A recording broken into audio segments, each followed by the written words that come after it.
लता दीनानाथ मंगेशकर महाराष्ट्र के मराठी घराने से आया हुआ वो अनमोल रत्न है जिसके रोशनी से फिल्म जगत 7 दशक तक चमकता रहा।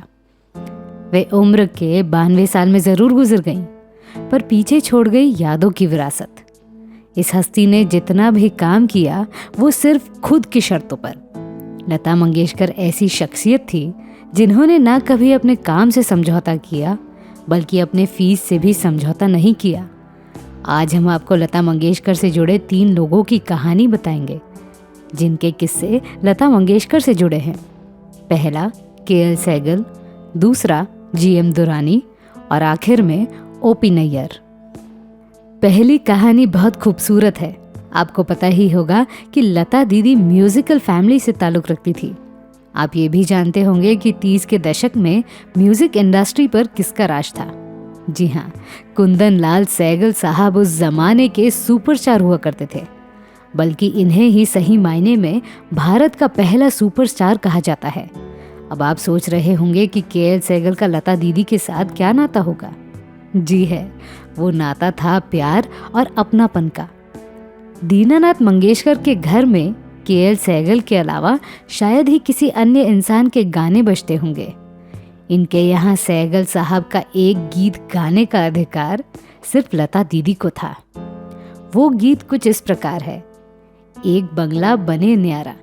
मंगेशकर घराने में हमेशा केएल सहगल के गाने बजते रहने की वजह से छोटी लता मंगेशकर को उनके आवाज़ से प्यार हो गया था।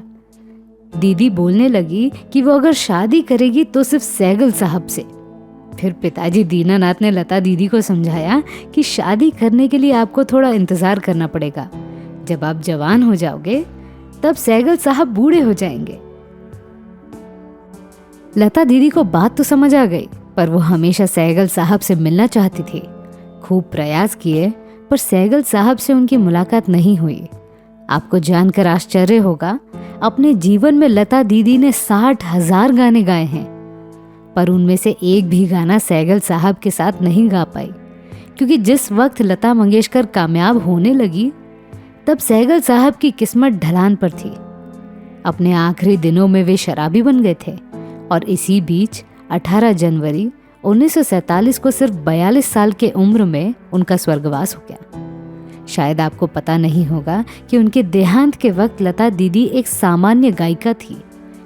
यहाँ पर आपको बता दूं कि लता दीदी को प्रसिद्धि के झोंके में लाने का पूरा श्रेय महल फिल्म को जाता था।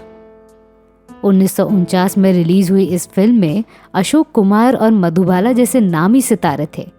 इस फिल्म को बनाया था महान फिल्मकार कमाल अमरोही ने। इसी फिल्म का गीत आएगा आएगा आएगा आने वाला पूरे हिंदुस्तान में प्रचलित हुआ और इसे गाया था लता मंगेशकर ने। केएल सहगल के जीते जी लता दीदी उनसे कभी मिल तो नहीं पाई, पर उनके बच्चे और बीवी से लता दीदी की मुलाकात ज़रूर हुई। इस किस्से को खुद लता दीदी इस प्रकार बयान करती हैं। अफसोस की बात थी कि मेरी मुलाकात सहगल साहब से हुई नहीं।